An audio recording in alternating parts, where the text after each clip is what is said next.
to another exciting episode of Boston Sports Nuts, America's hottest new TV show broadcast extravaganza that's sweeping the country. I'm Ken Berman, joined by my good friend Jim Russo today. Hey, Jim, how you doing? Good. Just how new is it, Ken? Well, 6 months. I don't know. I forget. We're feeling. Well, we started in 1991, so I guess that's not new. Yeah. I guess the new version is new. The new version of Boston Sports Nuts Okay. is sweeping the country. It is. The podcast. I didn't realize that. It's not only has it gone across the country. I've heard it's in Australia, New Zealand, parts of Europe, and many other places, Fiji Islands, and everything. I didn't get that memo, Ken. Oh well, you got to stay with our director, Evan Cadamino. A great director. Oh, no question. Thank you, Evan. We got to give props to Evan. He does a great job directing this show, putting it together, and putting up with us. That's not easy. He's unbelievable. Yeah. So thank you, Evan, and everybody at Westwood Media. So, Jim, lots going on in the world of sports. And can I just say one thing? Of course you Thank can. goodness. Because there's other things that are about right now that are driving me crazy. So this is a good diversion for me. Pretty crazy NCAA tournament, especially that one game, Duke and Houston. Yeah. The NCAA tournament, the chalk prevailed. You got 4 number 1 seeds. Yeah. And with the number 1 overall seed being Auburn, who proceeded to lose the first game to Florida. Auburn was ahead. Florida came back. You had a classic kind of battle of offense versus defense. Clayton for Florida is incredible. Yeah, great player. Yeah, he took out UConn, obviously with help, but he was the big factor down the stretch, and he was the big factor again. He was the best player on the floor. He was just incredible. But everybody, that was a great college basketball game, by the way. Yeah. But it almost got overshadowed by the second game, which saw one of the greatest comebacks in the history of college basketball when, Houston came back and beat Duke. And, when Cooper Flagg hit the 3 to go up 9, you're like, this is over. But Houston's defense on out-of-bounds plays was incredible. And, you had the questionable call on Cooper Flagg on the rebound, which allowed Houston to go to the line. The irony of the same guy that missed some free throws the year before, making two giving them the lead, and then Flagg got a fadeaway J, as they like to say, to try to win it, but didn't. But, one of the things I got to read here that I learned from actually a former intern of mine in reading something he was writing. Love those interns. Yeah, and I don't know where I think he got it. Yeah, he got it from somewhere, but I got it from him. Duke is the only team to have an NCAA tournament game with, a higher field goal percentage. Yeah. More free throw attempts. Yeah. More assists. Fewer turnovers. More steals than their opponent, and yet still lose since steals became official in 1986. That's incredible. Teams had been 335-0 when doing all that in the tournament. Wow. 335-0, and Duke lost. And Duke lost. Duke. Duke. They had the best player. Well, yeah. Cooper Flagg. Cooper Flagg's a tremendous player, and he had a good game. He scored 25 points. Yeah. He played good all-around game.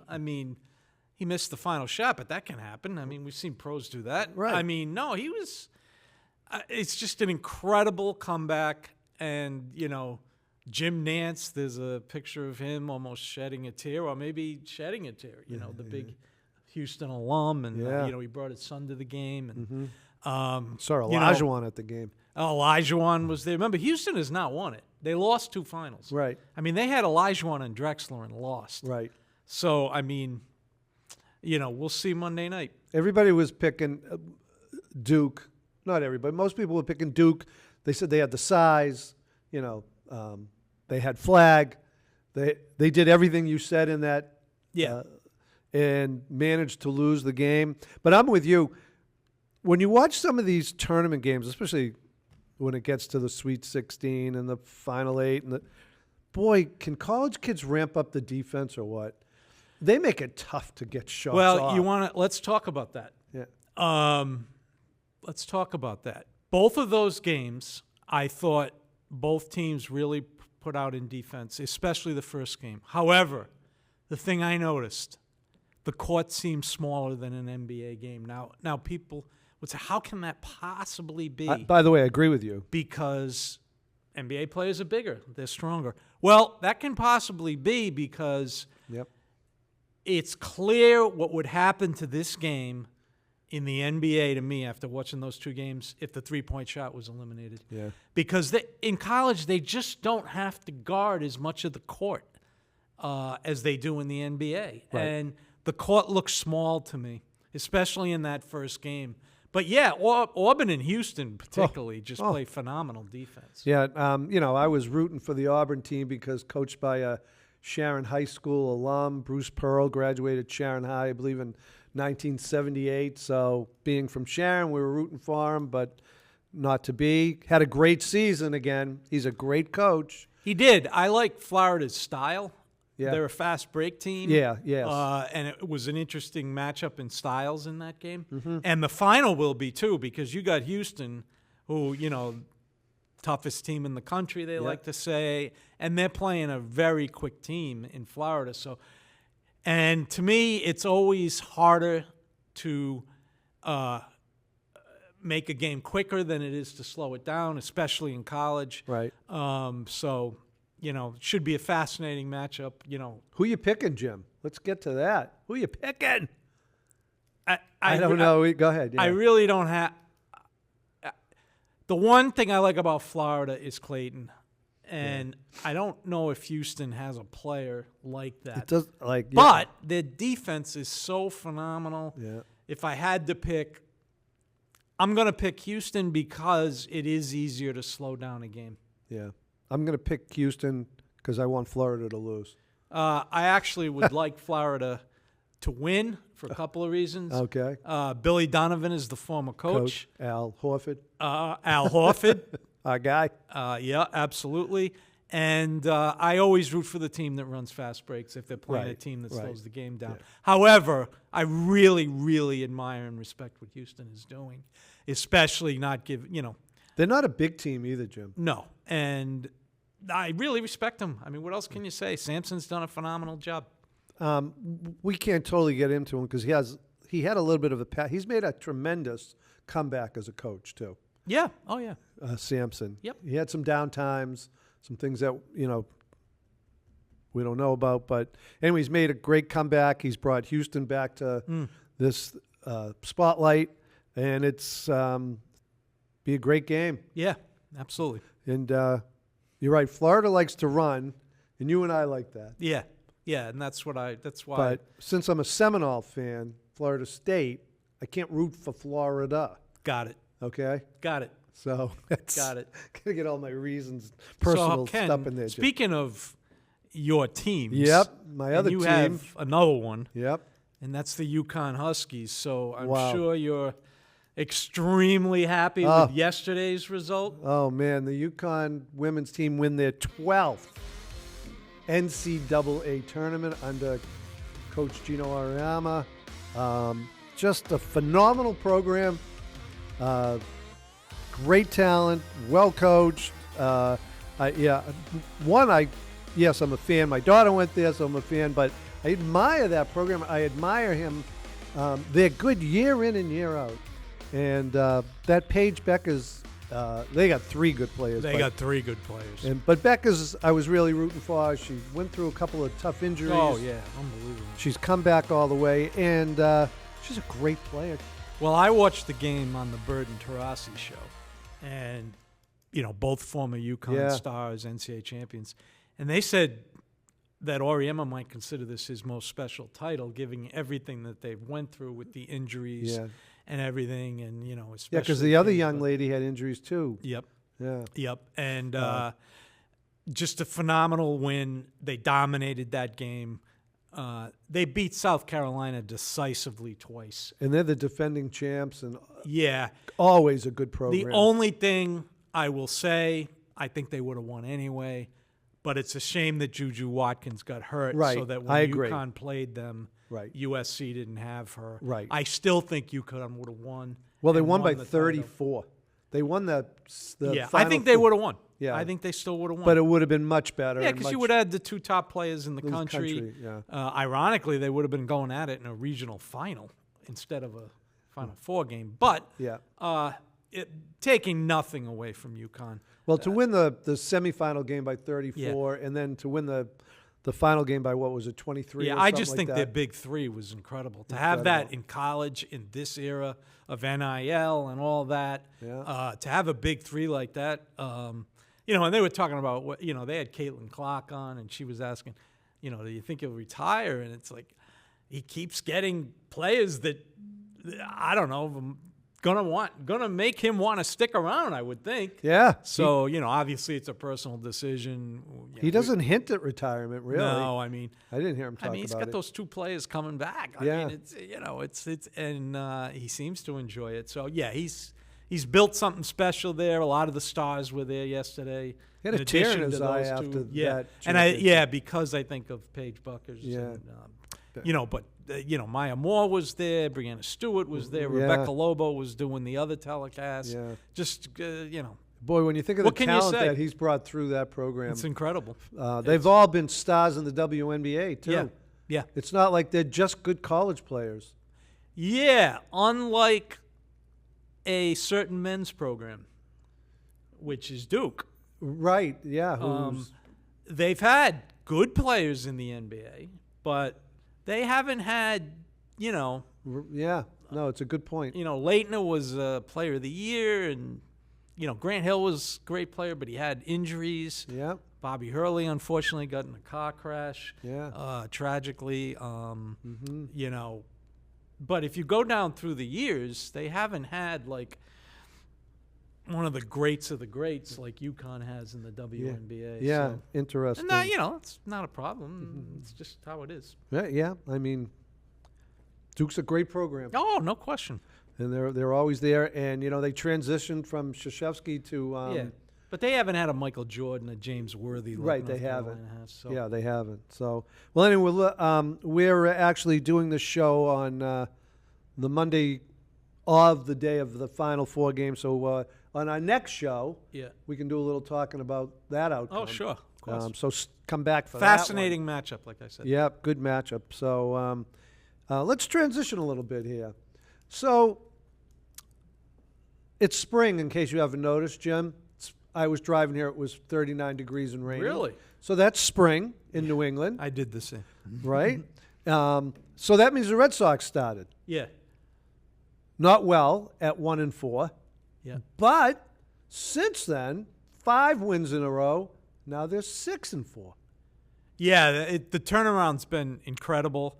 You look back, and Texas pitching went on in their next series and pitched very well. So sometimes you got to tip your hat to the other team. But the Red Sox have responded great. Devers got in a historic slump, but now he's hitting the ball. I mean, but wait a minute, he set records, so that's good. 16 strikeouts and 19 at bats to start the season. But he's turned it around. I mean, he's tattooing the wall. He's hit a home run yesterday. Yeah. Doubles. And a lot of guys are doing that. Bregman, he's off to a good start. Is off to a good start. The rookie Christian Campbell's off to a great start, and William Abreu is playing like. Yeah, MVP baseball. Yeah, he'd be in the MVP conversation if it was, if they 10 games in, Abreu's in it. He's been incredible, and they've been getting decent pitching, and 6-4. Hey, they're in second place. Yeah. Hopefully, this is going to go on, and we have a summer to enjoy. Even if they don't win it all, but we have a summer to enjoy. Yeah, that would be great. I give them credit for the turnaround because it looked awful those first 5 games. Yeah. I mean, they couldn't even make contact for them. Not just Right. Devers. I mean, everybody except for, I think, Campbell Right. and Abreu couldn't make contact. And they just Right. couldn't hit the ball. And Right. they've turned it around. But, Jim, have the Red Sox ownership and management turned it around? Because they locked up Crochet for 6 years, $170 million. They gave Campbell, I forget that, 7 years something. Yep. Or they signed Bregman. Yeah, and last year they extended Bayo and Rafaela. Yeah, I mean, it seems like they're turning it around, that they're going to spend money again. Yeah.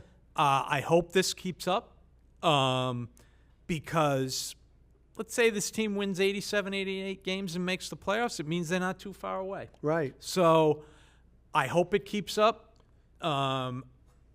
Interestingly, I think one of the things I see long term is Rafaela better start hitting. Right. Because Campbell can play center field. So can Duran, but Campbell's played a couple games in center field. Yeah. Marcelo Maya, I know at least one game and maybe more, played second base at Worcester. Yeah. I think that's in the back of the Red Sox mind right now. Yeah, absolutely. Is Campbell it should be. Campbell moves to center field, Maya. and Maya moves to second base, depending on how he hits in Worcester. Where's Roman Anthony play? What's his position? He's an outfielder, and that's another factor here. Yeah. Because, they could move one of these prospects for pitching next year if they want to bring him up. So, they're in a pretty good position here. I think the defense, too, a lot better. It's a lot better. Yeah, Alex Cora, clearly I had said on this show, could not have been happy with that defense. And now he's got a defense that is pretty good. Well, obviously Bregman's a better third baseman than Devers. And Story is a really good shortstop. Yes, he is. Who's hasn't been there the last 2 or 3 years. Right. So, when you got a hole up at shortstop, that really hurts your defense. Yeah. And Campbell's a good athlete. He's playing a good. So, yes, now all of a sudden they got some defense. And the outfield is one of the best defensive. I mean, they got a Gold Glover in right, a guy who could easily win Gold Glove in center, and a guy who's improved leaps and bounds in left, and Jaron Duran, who also could move over easily to play center field. Yeah. So, the defense is much better. I'm encouraged, and they are missing 2/5 of their rotation. So, Bayo pitched a rehab start. Red Sox, we're still on the Liam Hendricks Giolito watch. They signed these 2 pitchers last year. They have yet to appear in a major league game for the Red Sox. I don't know if that'll ever happen, but I have the funny feeling we'll never see Giolito pitch. Yeah. I don't know why. It happens. We never saw. Well, we did. We saw Paxson pitch a little bit.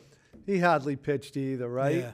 The other thing that yesterday's first game, Chapman came in the 10th with the ghost runner on second and struck out 2 batters. Yeah. They didn't have that in the bullpen last year. Right. I mean, he throws hard. Now, I think as a closer, he is going to be a thrill ride. Yes. Because he walks a lot of guys. Yeah, he throws hard, but yeah. like I think one appearance that I saw last week, I mean, he was first batter he walked, second guy he was down 2-0. This is going to be he's not a strike pitcher. This is going to be a roller coaster. Yeah. But he can throw. Yeah. So, I mean, and Garrett Whitlock back in the bullpen to me is big. Yeah, even though he had a bad outing yesterday, I think. Yeah, yesterday, but I think that's big. So didn't they? How many runs they score yesterday? 18, 19, 20? Scored 18 in the second game. Say 18? And 5 in the first. Yeah, now, they worked walks that's the other thing. They worked walks in the ninth inning of the first game. Right. Off one of the top closers in baseball, who to tie that game and then win it in the 10th. Baseball is incredible because of the amount of games. Yeah. So, we're 10 games in, which is, 1/16 of the season. Something like that, yeah. And so you can't really tell anything yet. Just like we all panicked, including myself, at the 1-4 start, and they couldn't hit the ball, and I'm like, oh, this season's, this is a nice turnaround, but yeah, you got to see another 25 games to see what the team. Oh, sure, yeah, we're not gonna. But they look so much better than they have the last few years. Yeah, I mean, just watching them, the defense. Yeah, the lineup is better because Story and Bregman are in it. Yep. They got lefty and right now. Yeah, they got. Getting another right-handed hitter, namely Bregman, was huge. Right. So, we'll see. Yeah, but good turnout, good comeback. One more thing on the Sox. Yeah.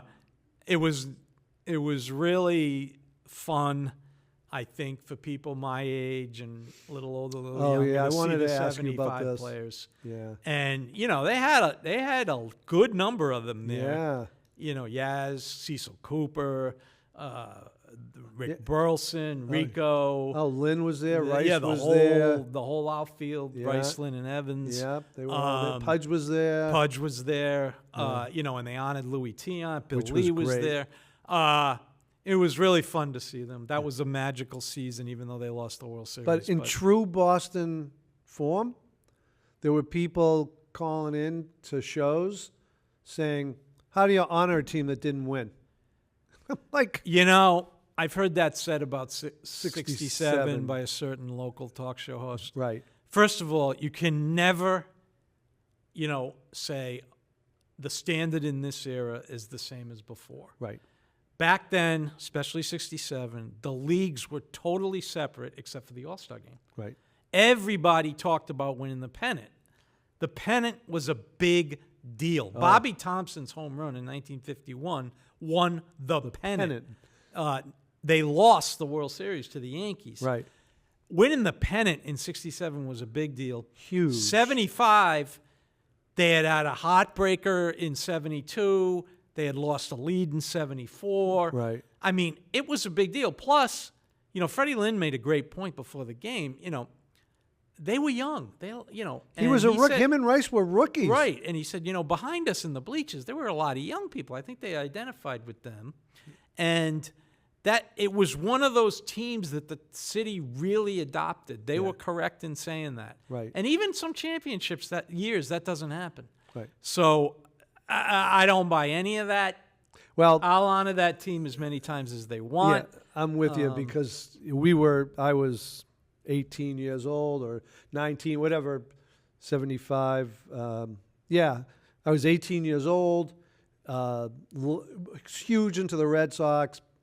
Hadn't had any, they 60. By the way, if you take 1967, and a lot of people around here will agree, that season sent Fenway from being a third full to full from then until now. And then 75 just reinforced it with another team people just loved. Yeah, and the other thing about the answer to that question, it was the greatest World Series ever played. Right. It was a phenomenal World Series. Yep. And they didn't win it, but they lost to one of the best teams ever assembled. Yeah. That team had Hall of Famers, almost. They won 108 games that year. Oh, they had Johnny Bench catching. They had Pete Rose. They had Concepcion. They had Griffey Sr. They had Geronimo. They had George Forsythe. They were Tony Perez, Don Gullett. They were a powerhouse team. Yeah. They were favored in that series. The Red Sox took them to the last inning of the last game, and the Red Sox won Game 6, which was the greatest game ever played by some. And there was a couple of days of rain and Bill Lee was not happy that he was moved to Game 7. Right. The whole game. So it was a great series. Yeah, it was a great season. Hey, we always wish you could win all of them. Of course, but as time goes by, you look back and go, "What a great time that was!" So, all right, and we're happy with the Crochet signing. I think. Well, what do we care? I think if you're gonna invest, you got to do it. I mean, you can't. I mean, we see what happens when they wait. It could all blow up. There's no doubt about it. He's a pitcher. He could get hurt. Right. But we see what happens when they wait, all the way back to Bruce Hurst and then to John Lester. Yep. We see what happens with these type of pitchers. Locking him up Good move. Especially what they traded for him, which was some decent prospects. So I think it's a good move, yeah. Hey, can we get back? Can we go do some other history? Yeah. You okay with that? Of course. Because it's just me and you, and Paul's not here to, interrupt us. Okay. A record set in hockey by Ovechkin to break Wayne Gretzky's number of goals is a pretty big deal. Oh, I watched that yesterday, and what an amazing thing. I mean, Gretzky was there just like Gordie Howe was for him. Yeah. Gretzky's wife gave Ovechkin's wife a gift just like Gordie Howe's wife had given to her. A great moment for the National Hockey League. I had seen him get his the tying goal at home, too. Yeah. and he did not want to score on an empty net. He told his coach. Right. The Islander fans were great, giving him a long ovation. They chanted Ovi. I mean, a lot of Capitals fans in the building, but the Islander fans were great. I assume I don't know, but I would guess they joined in on the chant. Well, hockey people are very sort of... Yeah, I mean, when something like that happens, and the Islander, both the Blackhawks and the Islanders showed a lot of class, shaking his hand. I mean, he went through the whole Islander team yesterday. Yeah. It's a remarkable accomplishment. It's something nobody thought could be done, really. Right. And then the ironies of it. I mean, Gretzky did it 31 years after Howe. Ovechkin does it 31 years after Gretzky. Right. I mean, not to the exact day, but close. Close.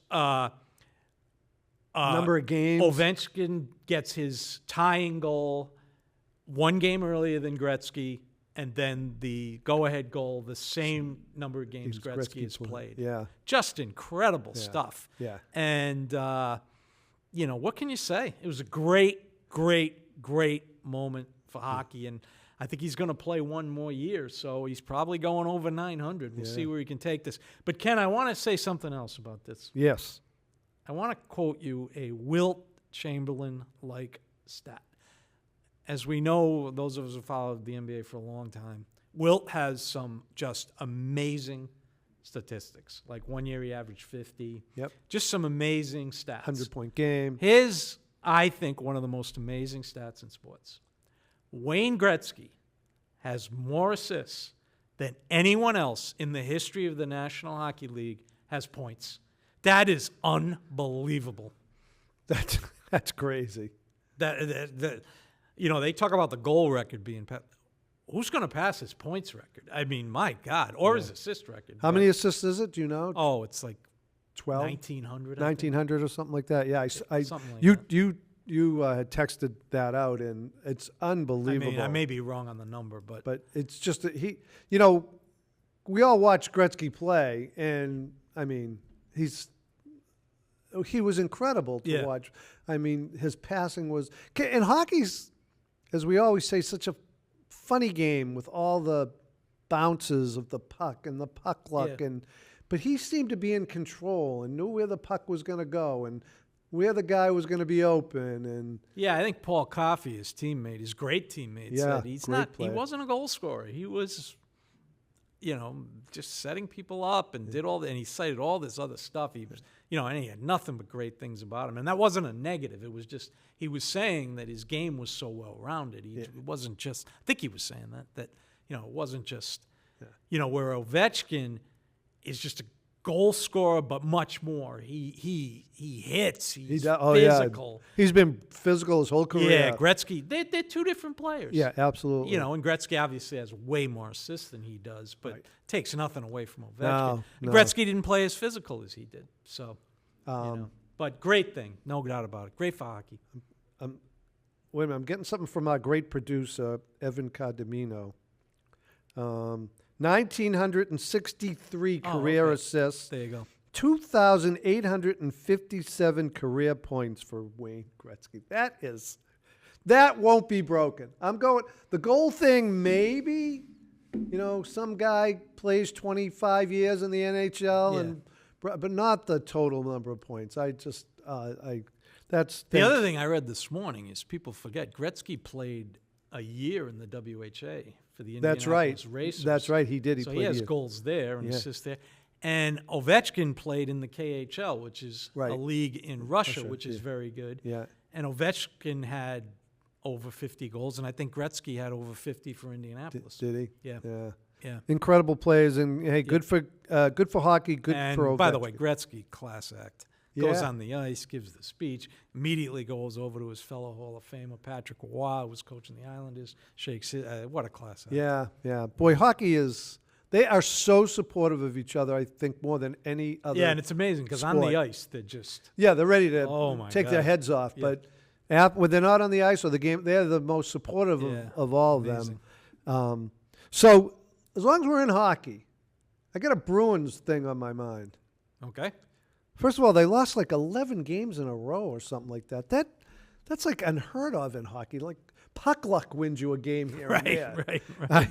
Like you don't even have to be a good team, and the puck's going to go off someone's skate and bounce behind the net and flip over and off someone's. We've watched it forever, but that's a historical bad run. All right, Ken. I want you to think long term here. Yeah. Bruins fans are not used to this. No. The 11-game winning streak is Losing good. streak. I'm sorry. Losing streak is good. Yeah. Because if there ever was a time, and I'm not saying they're tanking. In fact, I'm 99.9% sure they're not tanking. Yeah, no. This is it. Yeah. You've got to get as low as you can in the draft. Yep. Which leads to my next question, or my question for you, Ken Berman. Yeah. Is given the recent history of Bruins draft picks, are you comfortable with Cam Neely and Don Sweeney making this potential 5th to 7th pick in the draft? Let me phrase it this way and answer it this way. I am a Jacobs person. Say I'm Jacobs, the family, the owners. Yeah, okay. As soon as the season's over, I'm firing Cam Neely and Don Sweeney. Okay? I'm going to take that as you're not comfortable with them. I am not comfortable with them. I really don't think they've done a great job. They've had a couple of good years here and there, getting, a free agent here or there, or shoring the team up at the end to get them deeper in the playoffs. But overall, I don't think they do a good job. I'm not comfortable with them making this pick. Absolutely not. And I want to know what the Jacobses are thinking. I don't know if they'll take my call after the show, but I'm going to try. It is interesting you say that, because how many years did Harry Sinden, almost revered figure in this town, as the talk shows like to say, go without winning a Stanley Cup? Forever. Yeah, he took over the team. Now, he coached a Stanley Cup winner. Yeah. He took over the team, and he never won the Stanley Cup, but he was there for so long. And, yeah, he's a great hockey guy. Don't get me wrong. But it's interesting because now, yes, Sweeney and Neely won a cup, and they lost the 7th game. However, the drafting the last 5 years, has been, or whatever number of years that is, it's a similar problem to Belichick in a way, without the 6 Super Bowls. Right. Yeah, right. One year they had 3 number ones in a row. Yeah, and none of them hit. None of them hit. Yeah. Now, I'm going to go back, and I know some people that like hockey disagree with me, but I'm going to go back and say I never liked when they traded Tyler Seguin, who's become a player who's played on national teams. Right. He was young. He was good. And, there was supposedly a reason, but I just never liked that. And I do like that a couple years ago they went all in and then unbelievably lost in the first round to a team that made the finals and then won it the next year. But the drafting, I'm not comfortable either with this, because this pick's got to hit. Oh yeah, this is like the Patriots at 4. This you can't miss it. No, they have got to get a player here. Yeah, and then they got a lot more to do. I've never really thought they did a great job every offseason putting the next team on the ice. Yeah, either. Somebody made a good comparison, the Globe, I think, with the Capitals, because Capitals won a cup, and now they could win the President's Trophy, but people, they said, hey, they had like 4 or 5 years in between. Right. This is going to take a while for the Bruins. Bruins are so way down. They need to hit on this pick. This is a bad team right now. Yeah. With one great player and a couple of good ones. Really. Yeah. Yeah. I assume you're talking about Pasternak. Oh yeah, he's a great player. No doubt about it. Right. And he's over 40 again. Yeah. Or at 40. And McAvoy's a other good player. He's a good player, and so is the goalie. But he's never really been he was. Well, he's not Paul Coffey or Dennis Potvin. No, but to show my age, but right, yeah. But he never or really. Ray Bork, Go give me. But Ray he's Bork. good. He's good. He's a good player. So anyway, that Bruins, come on, hit. It's going to be big. I might just call the Jacobs and say, fire those guys. You know what I mean? They might listen to us. He'll say, what's your credentials? I think everybody listens to you. I'll say Boston Sports now. All right. How are we doing on time here? We're doing pretty good still. I think we got a little time left. We got a couple more things to get to. Yeah, so let's, since you mentioned Patriots drafting and needing to hit on number 4, the Patriots made an interesting trade this past week. They traded their backup quarterback that they just drafted last year, Joe Milton, to Dallas for almost nothing. Yeah, Joe Milton was traded along with the 7th pick for a compensatory 5th. Now, a compensatory 5th means at the end of the round, of which Dallas, I think, has 3. I'm not sure which one the Patriots are getting. So this isn't like top of the 5th round, okay? This is the bottom of the 5th round. Now, a lot of speculation why they did this. I've heard they didn't want him coming into the building today, which is, I think, is the day they start off-season workouts. I think so. They wanted to clear the track for Drake May. Drake May's family wasn't happy when they drafted him. Drake May wasn't happy when he had to give up Game 17, Week 18 to Joe Milton. Here's what I say. The Patriots are not a good football team.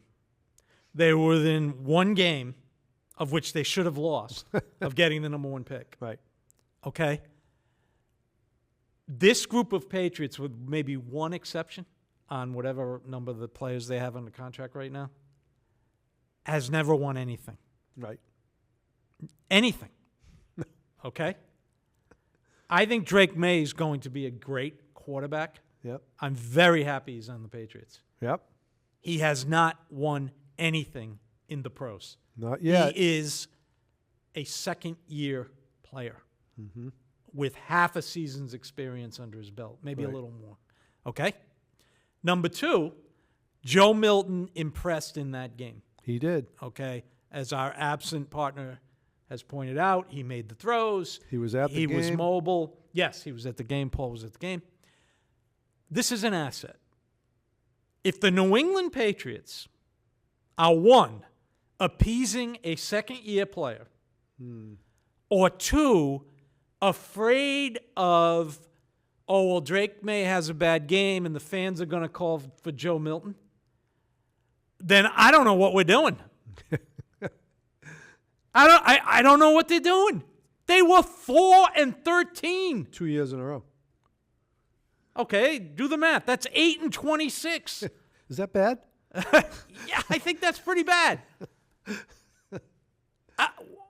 They need as much talent as they got. Now, if they got a first-round pick for him, which they're not going to get right now, I would say, yeah, okay. You need talent. You got a quarterback.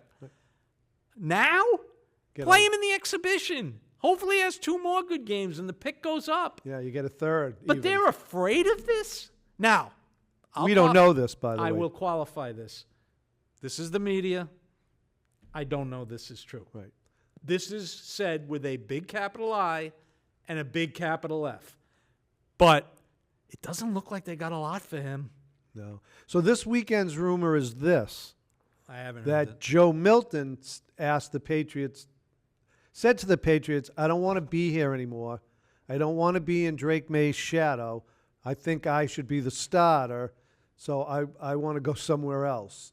Okay, let's combine that with something else I heard, that and I don't necessarily think this is true, but that they could have got more elsewhere, but Yeah, we don't know that. but we don't know that, but they sent him where he wanted. Okay. He's going to be a backup there, too. He is played in one National Football League game. Right. I don't think he got in any other game. No, he did not. He did not. One. Frank Isola. He's undefeated, though, Jim. True. Frank Isola, who we both like, does Yeah. the morning show with Brian Scalabrine on the NBA, starting lineup, the NBA, my favorite talk show currently. Great show. Great show. Once said again about Kevin Durant when he was talking about going to Phoenix or whatever he wants to go there. He would say, I hear Kevin Durant's not happy. I'm not happy 50% of the time, meaning Isola. Right. He said, what do I care if Kevin Durant is happy? He's Right. under contract. Right. What do the Patriots care if Joe Milton is not happy? Right. Now, you want to tell me Tom Brady in year 10 is not happy? I care. Right. All Yeah, right? I'll take that. I care. Yeah. You want to tell me... That carries weight? Yeah, you want to tell me LeBron James for 90% of his career, 95 even, maybe even 100 is not happy? I'm listening. Yeah. No disrespect, but, and then this could be Joe Milton, Joe Smith, Joe Jones, Joe whatever. I don't care who it is. A rookie who's played in one game, who signed a rookie deal, which I think is usually 4 years. Joe, fight for the job. We'll give you a shot. You're too good for us to trade right now. Not happening. He must have said that I know you're going with May. I'll have no chance. I'm with you on a couple of... Now, here's what I think. Here's my opinion on this, okay? I don't have any fact in this either. You have always said to me, if the Patriots are losing, who's the most popular player on the team? Well, it's true in anything. Is the backup quarterback, right? Yeah. I'm going to give Vrabel more credit than this, so I hope this is not. But I'm thinking he's saying to himself, I'm committing to May no matter what, long term, and I don't need to hear that in the newspapers, on the talk shows, the fans, yelling for Milton to come in the game. Maybe he just doesn't want to deal with that, which I'm not saying is a good look for him either. Honestly, I think that's very close to the reason. You think so? Yes, because what they got, and I do agree, I think it was Greg Bedard who pointed out that today is the first day of OTAs, that he didn't want him there to start this thing. Right. Nothing against him. I don't think Bedard meant it as anything personal with Joe Milton. I think it was what you described. If I had to bet, I would bet that's the reason. And I just disagree strongly because, again, when Brady supposedly didn't like Jimmy Garoppolo hanging around, it's Tom Brady. Maybe you do something. I don't know. But Joe Milton doesn't carry that same. Neither does Drake May. Yeah, I don't. But I never heard the Drake May thing saying he wasn't happy. I didn't. No, know I that didn't one. either. But I know where they go. Oh, we don't need a controversy. What if he's better? Oh well, this is what. Well, the other thing is we won't know for a while unless Dak Prescott gets hurt. Right. Because he's obviously the backup in Dallas. Yep. So what did you want? You probably have more of a chance to replace Drake May than Dak Prescott. Well, he looked at signing. He might have looked at the signing of Josh Dobbs. Yeah. So look, I just disagree. I'm sorry. Well, I disagree for the reason you said. Let him play and see if he can get a high pick. Yeah, I just don't think they got enough. No. I have no problem trading him, but I think you got if boy, he showed a lot. And look, I know in the NFL, no league values draft picks more than that league. Right. They got to get 53 guys. I get it. 5th round picks matter. Yeah. I get it. But I'm sorry. If he turns out to be even a very good quarterback, Right. they gave him away. Yep. They gave him away. That's the biggest And look problem. at it. He was a 6th. And I agree with, I think Paul said it last week, no player should be tied to their draft pick forever. It's like Brady was a 6th. But he was a 6th. Yeah. They gave up a 7th, and they got a compensatory 5th. So they got a 6 for a 6th, pretty much. Sorry. All right. All right. We'll see how it plays out, Jim. Let's keep moving. Yep. A lot to do here. Going to go to basketball because we're getting to the end of the season. Celtics are sort of, I think, trying to get their ducks in a row, keep some guys healthy, things like that. So do you want to talk about that, or do you want to talk about that great docu-series, Celtics City? Both. Okay. Go first on whatever you want. All right, let's go with the Celtics. I think they won 10 out of 11. Yeah. They're playing their best basketball of the season. To me, one of the big factors, the emergence/improvement of Luke Cornett. Wow. I think if the Celtics are completely healthy for the playoffs, I think it's going to be a man rotation. I think he's going to play. Yeah, I do too. I think he's going to play. And all credit to him. Scal says he's never seen such an improvement in one player in a year. I will say he said something similar about Cada early in the season when he was tearing it up. But still, I agree with him. The eye test has told me and you that Cornett has really made some great progress. Huge strides, especially in the pick and roll. Yeah. He's become a force on the offensive boards. Yep. And, Jaylen Brown's knee injury is concerning. Mm-hmm. He didn't look good.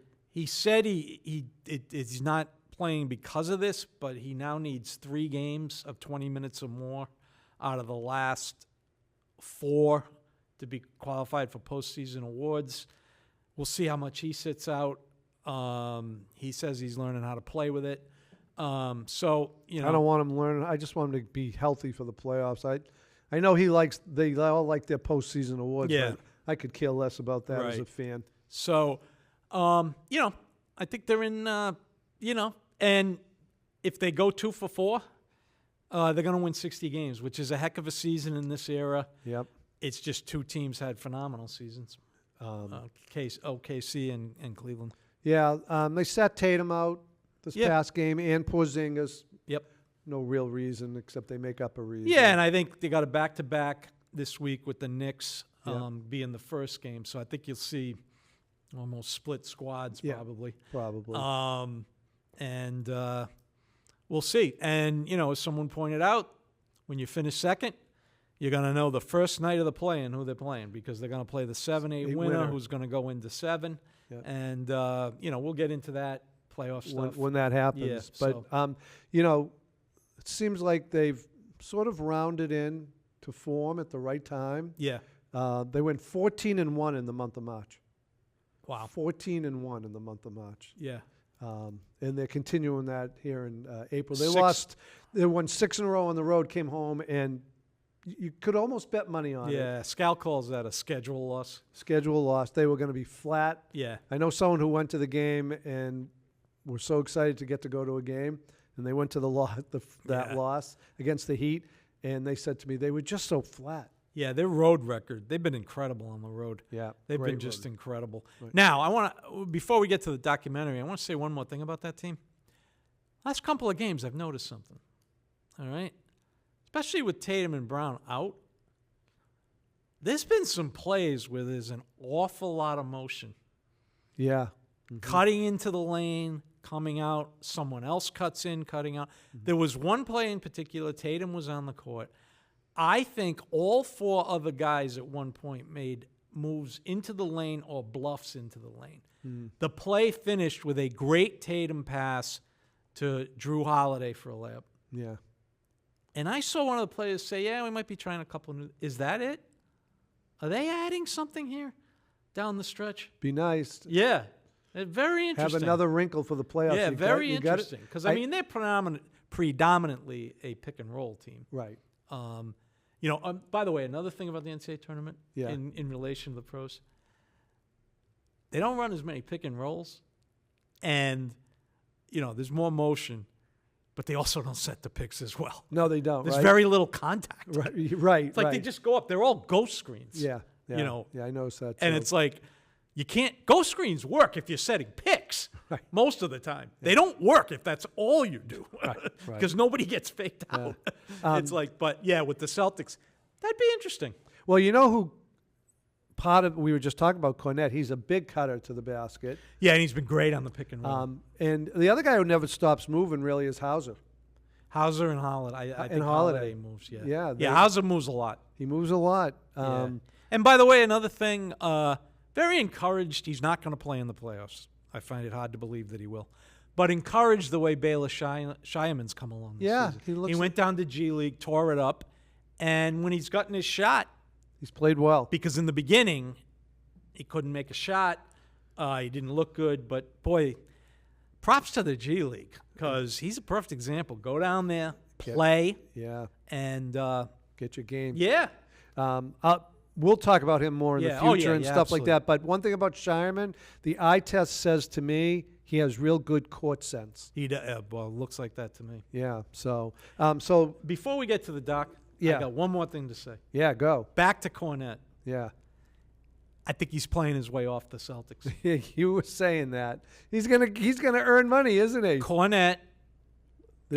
Yeah. He's not going to get Jason Tatum money or Steph Curry money. But you look at what Grant Williams got. Yeah.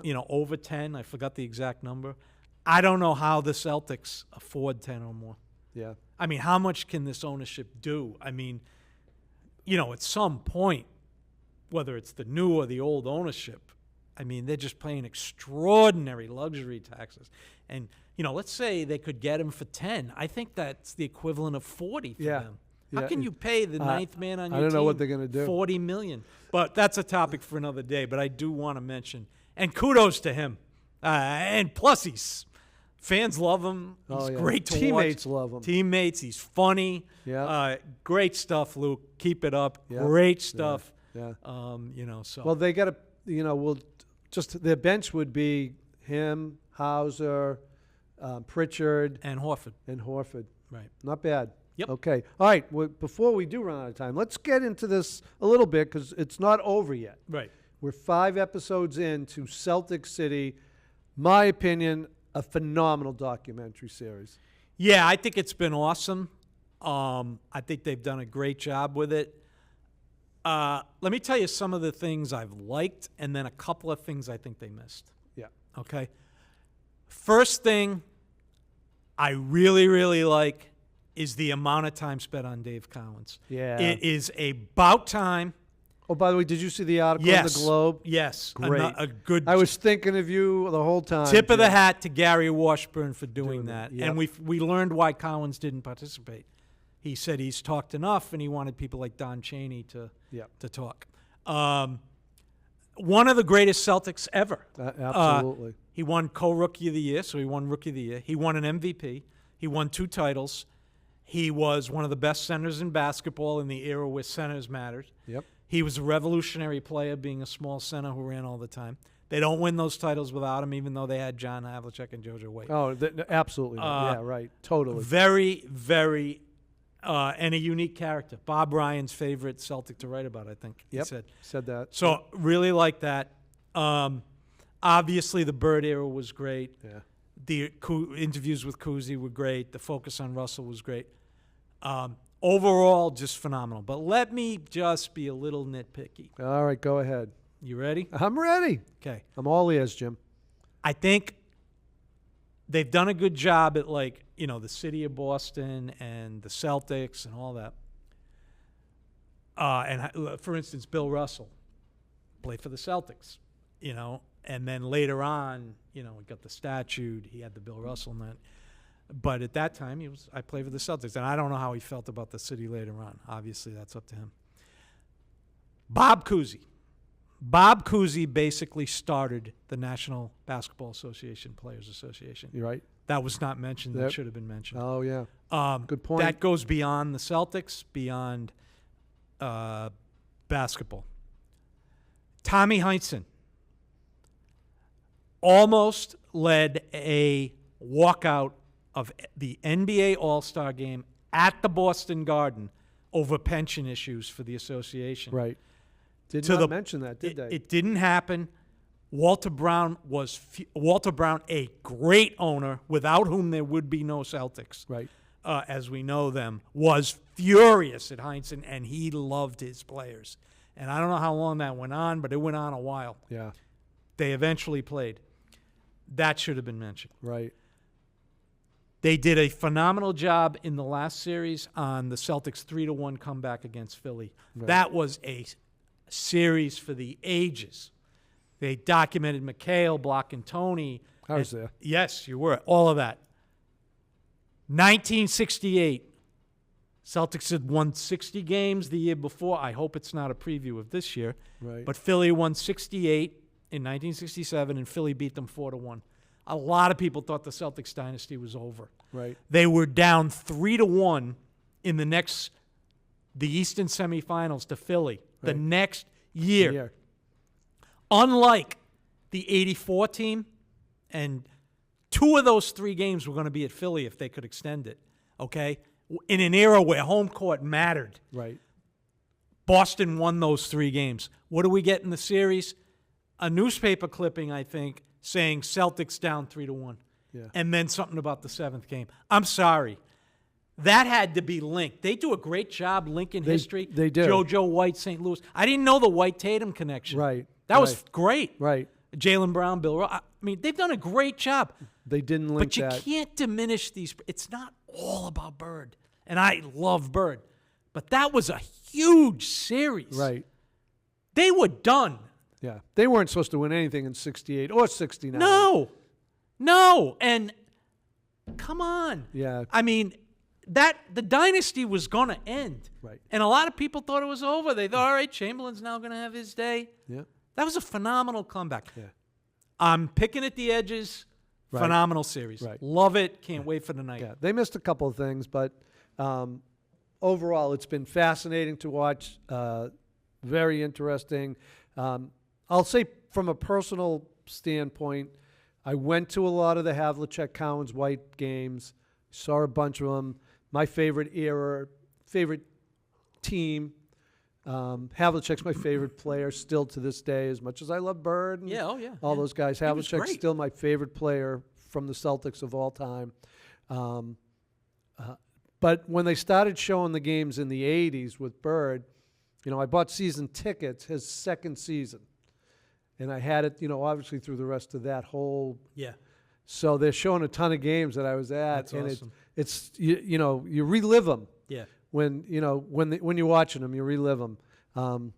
Well, even to go back to the Havlicek era, sitting 10 rows away from Jabbar making that hook shot to win Game 6. I mean, we were all ready to explode and win that championship at home.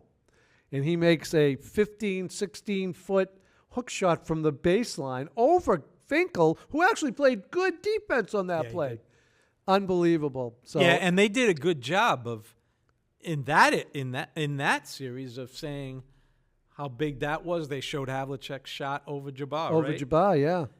And then that the Celtics won on the road in Game 7. So the other thing I would say, and this is a pet peeve of mine about the 80s, okay?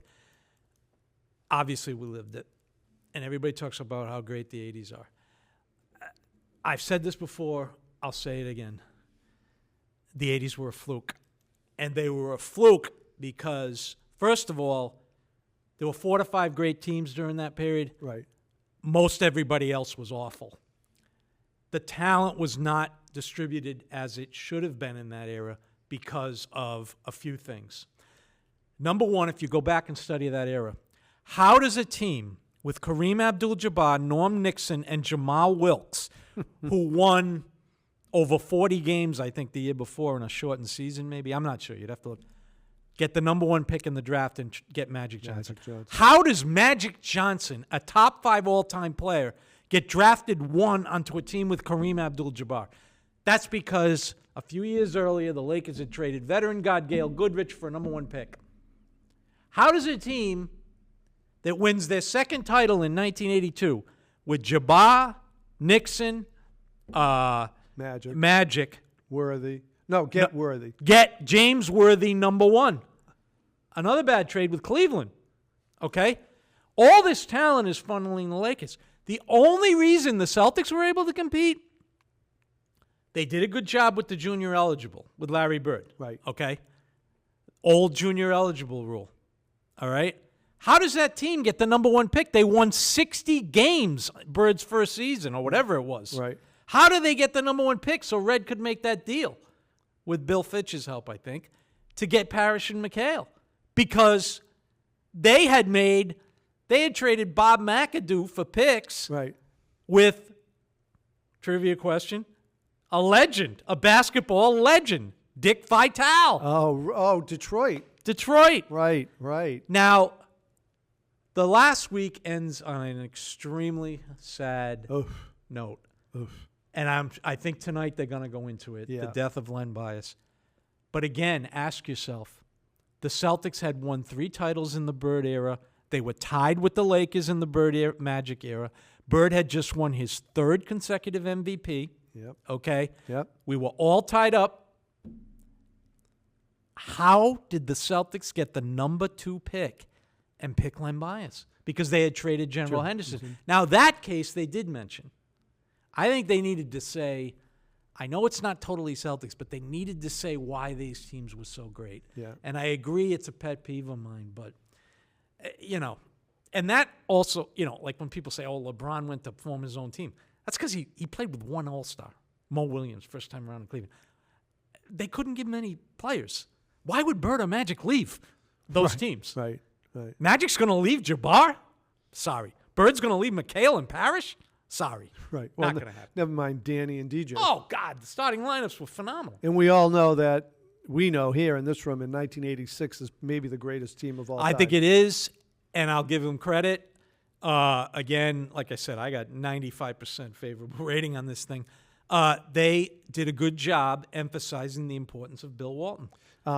The first series against the Lakers in '84, which they covered really well, was great job, incredible to watch over again, wasn't it? Every time you see McHale take Rampus out, you're like, ooh, did he really do that? And that was not his style. No, he was not that type of player. He was not. MLK was, I think, right? Right, yeah, MLK was, but not McHale. And from that moment on, the series turned. It did, totally turned. It's amazing. Bird said it. They were playing. And by the way, the Phillies series turned when Maxwell went into the crowd. That was game 4? I think so. Yeah. And then they came home. Yeah. Things can turn. The other thing that I've seen on another documentary was how much the Celtics wanted to play the Lakers in '86. Yeah, they wanted to. They were going to beat them. Oh yeah, because they were healthy. They were healthy. And the thing that one of the many things people know about Bill Walton, he so admires Kareem Abdul-Jabbar. Right. But loved to play against him. Yeah. Like when a documentary on him, he's like, Jabbar.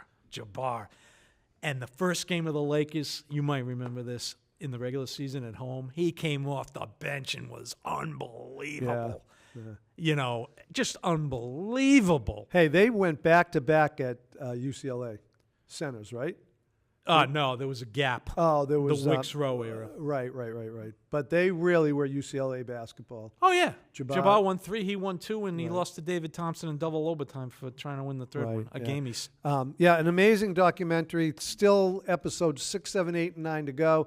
I will say the high of episode number 5, where you see the Celtics win their 3rd championship. To me, I think I wrote you guys, what a gut punch when they bring up the Len Bias thing. Just sawing it the other night. I went to that draft. I saw him drafted. Yeah. And they had someone give the quote that other people have given that saw him play, that Michael Jordan did not have his magic or Bird. He was the dominant player with no one on that level. Right. There are people who saw him play in college who think Bias wouldn't have been Jordan, but they think that was the other guy, and that basketball history changed because he was not able to provide Jordan with that other dominant NBA superstar. And there was another example of that in that show. Kareem Abdul-Jabbar was, the best center of his era. Oh, yeah. In 1977 and 58 games in 1978, Bill Walton was his equal, and many people think better. Bob Ryan thinks healthy Walton is the greatest player of all time. Right. I could make a case that in that year and a half, Walton was better than Jabbar. Yeah. That's taken nothing away from Jabbar. Right. Nothing. Yeah. Walton did a lot of other He things. was Yeah. that good. Yeah, if he was absolutely. healthy, that would have been one of the most incredible rivalries Yeah. in basketball history. And as Walton said, in all his years in basketball in the NBA, he finished 2 seasons healthy. Right.